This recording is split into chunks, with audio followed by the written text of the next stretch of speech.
people saying that, hey, if this could happen to Mike, this could happen to me. They started going, setting up doctor's appointments. They start going for checkups. They started exercising. They start changing the way that they eat.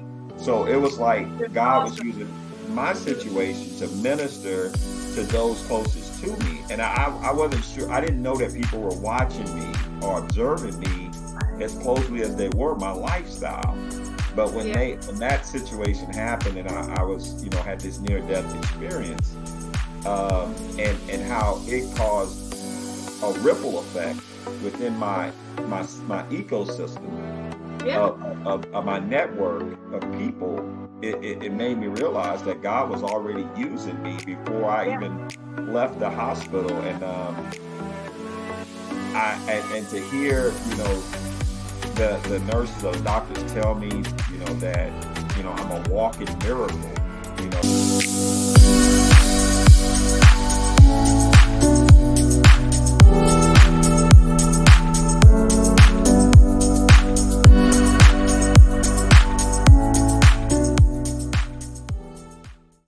So in my studies of legacy, and so typically how legacy operates, and I talk about this in my book, it starts from a point of, there's a theory called terror management theory.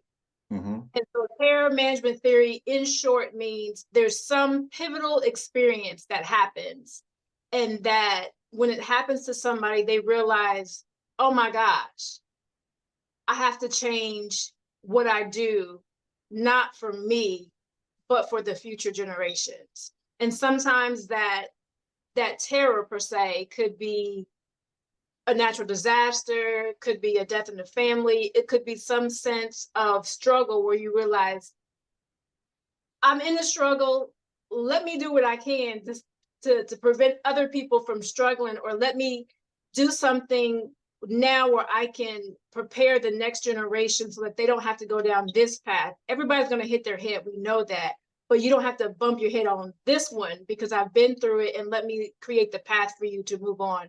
So what would you say has been one of your pivotal moments of your terror, um, of a situation where you said, oh my gosh, I have to change. I got to start looking towards the future because this happened. Okay. Wow. I would say that I've had multiple moments Mm-hmm. of, like that. Because but it seems like each time I had one, it caused me to um kind of do what take my efforts to another level. It seems like it's been different phases that I've experienced. But I'll tell you that most recently, this year in 2023, earlier this year, um, I almost passed away.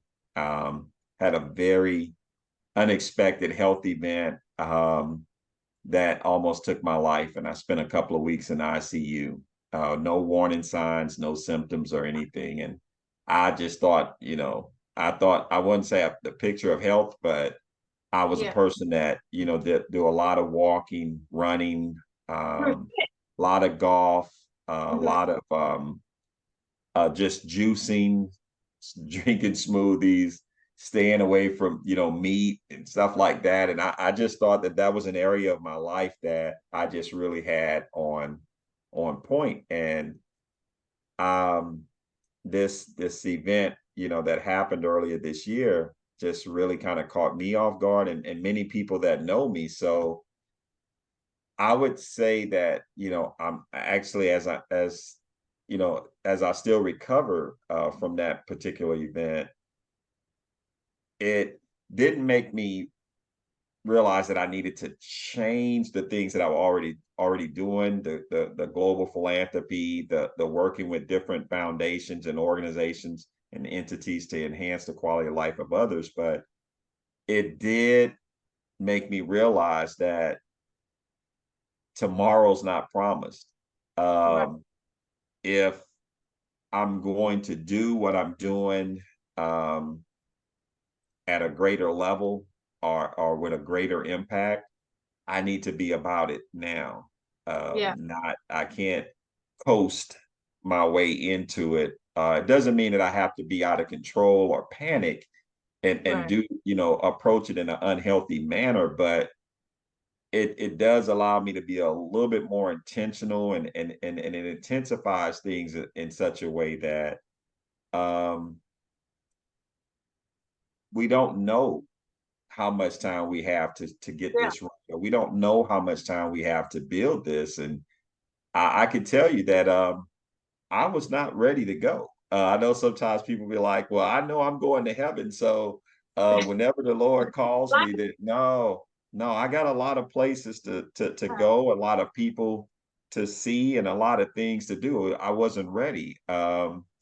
So I would say that if there was a moment, I've had many, I guess I would say smaller moments, but they were key moments along the way. But Right. but now in this year, in this particular season, um, it's I'm looking at things a lot differently. I'm looking at things in a much more I guess I'm much more in the spirit of humiliation. I'm a lot more humble about things, a Mhm. lot more available, and a lot more grateful, Yeah. a lot more grateful. So Yeah. I would say the near death experience Yeah. has been a game changer for me.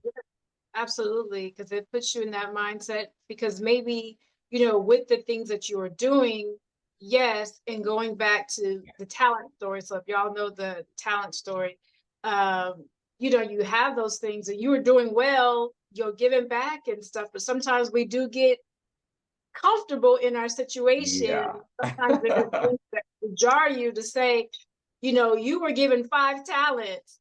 Now you Yeah. operating as a person who has 2. I expect more from you, too Yeah. much is given, much is expected. So this was could have been the perceived as a wake-up call to say, there's more stuff for you to do. You need to be operating at a higher level, at a Yeah. more, persistent level than you've been doing. So Yeah. A different frequency. yeah, yeah. One that I wasn't even aware that maybe I had, but I Right. didn't see the situation as a punishment. I didn't see it in a bad way. I wasn't, of course, I was really emotional before. I was felt like my body had betrayed me. I felt like I had done everything that I Yeah. needed to do to overcome or prevent, certain health experiences. But nevertheless, that was the best rest that I've ever had. Um, and I feel like just the people, like people saying that, hey, if this could happen to Mike, this could happen to me. They started going, setting up doctor's appointments. They start going for checkups. They started exercising. They start changing the way that they eat. So it was like It's God was awesome. using my Mhm. situation to minister to those closest to me. And I wasn't sure, I didn't know that people were watching me or observing me as closely as they were my lifestyle. But Yeah. when that situation happened and I was, had this near death experience, and how it caused a ripple effect within my ecosystem Yeah. of my network of people, it made me realize that God was already using me before I Yeah. even left the hospital. And and to hear, the nurses or the doctors tell me, that, I'm a walking miracle, that not many people endure or come back, from what God has, brought me back from it. It gives me even more inspiration and motivation to let me know, hey, you're supposed to be here. Yeah. You're supposed to be here, Mhm. because you were saved. Yeah. You were spared from what many are not saved or Exactly. spared from. And so that brought a different spirit to the efforts and the work that I have been doing and that I plan to do. And I'm actually, making sure that I'm contagious, and that Yeah. that it, it and that Uh-huh. it's injected into Right. those that I come in contact with, because again, it's when I say that tomorrow is not promised, that's not rhetoric. That's not a cliche. Every day that I get up, I'm different. I'm approaching it, I'm appreciating it different than I was before this unexpected health event. I'm appreciating just being able to walk. I had to use a walker. I had to learn to walk again. I mean, and this is a person that's been an athlete all of his life, Wow. all of his life. So, um, I mean, I would just understand like why you're here. What are you supposed to give to the world, and be about it Yeah. today, now. I love asking this question to people. So, what advice would you give your younger self? What advice would I give my younger self? Hmm. Wow. If I had to do this over again, Yeah, knowing what you know and how your life has turned out now, what would you tell that younger 13 Michael, to 17-year-old? What would you tell that 13 to 17-year-old Mike? I would just tell him to just be patient, keep living, uh, just stay out of trouble, but be patient and keep living. I don't know that I would change anything, Uh-huh. uh, because I believe that we are a collection of our exposures and experiences. Yeah. And for me to say that I would like to alter or manipulating it, that would almost kind of be in like I want to play God. And so I would just say be patient, be present, and just seek, understand why you're here, understand your purpose, but be patient with yourself, stay out of trouble, um, and just be available, be present, and just be available. But I wouldn't change anything, Yeah. because I think it makes me who I am today, and who I am growing to become. And so, yeah, just be patient, be available, be present, and understand why you're here. Start to pursue early, understanding why you're here. Yeah. Yeah. And I love asking that question because sometimes I feel that there are moments, and I'm sure you've had them too, where it's like a little deja vu moment. And I think about things that have happened in my life, and I'm like, that doesn't make sense. And then it might be like years later, I could be in the car and something hits me like, oh my gosh, something did tell me that a long time ago. So, like, for instance, I remember growing up as a kid, and my uncle was, he liked to read the newspaper. He liked to watch the news. And if y'all ever had a uncle like that, they always, I don't know, they you're like 8 and they're telling you about the world stuff, and they're asking you what's your opinion and all. You're like, I'm ready. I'm just sitting here because I can't go outside and play, right? So I don't want to know about this. But I remember him specifically saying, hey, what do you know about Houston? And I was like, huh? He's like, what do you know about Houston? What do you know about H-Town? And at that time, I was like, they're a singing group. And and he was like, they may be a singing group, but it's Houston. You should check out Houston one day. A lot of stuff is happening there. And then he started talking about something else. And I'm like 8, 10 years old. And I'm like, what? What? And so that conversation, after he ended it, it just stayed there. And it wasn't until years later I get to Houston, because of course I'm not originally from Houston, but I get to Houston and I'm like, oh my gosh, that was like a visit, from the Yeah. future, telling me that. And so it was just weird how that happened. So that's why I always like to ask that question of what would you tell your younger self, because I think that there are moments where there's something or some situation that comes, and it's like so random, that tells you something that's going to happen in the future. And so what if you like were that voice to tell yourself back then? you Yeah. know, insights into your life. So that's why I asked that question. And so, um, One of the final, things that's go ahead. I was gonna say one of the things that that makes me think of that you asked me, I don't think I really answered it when you talked about legacy. Yeah. And I never really think about things in the terms of legacy. Um, and the reason I guess I don't is because sometimes when I've heard the term legacy used, I've heard it used in a way where it's like people like created their own outcome that they wanted to pursue, like their goal or their Mhm. objective, and how they wanted people to remember them. And I feel like as if I'm doing what I'm supposed to be doing and I'm pursuing what I'm supposed to be pursuing, then that's going to take care of itself. I don't have to create it. Right. And I guess that stems from again from the health experience. I had no idea really how much my network observed my lifestyle. Um, but when my event happened and it caused them to start looking and reflecting on themselves and to start doing things a little bit differently or a little bit better, um,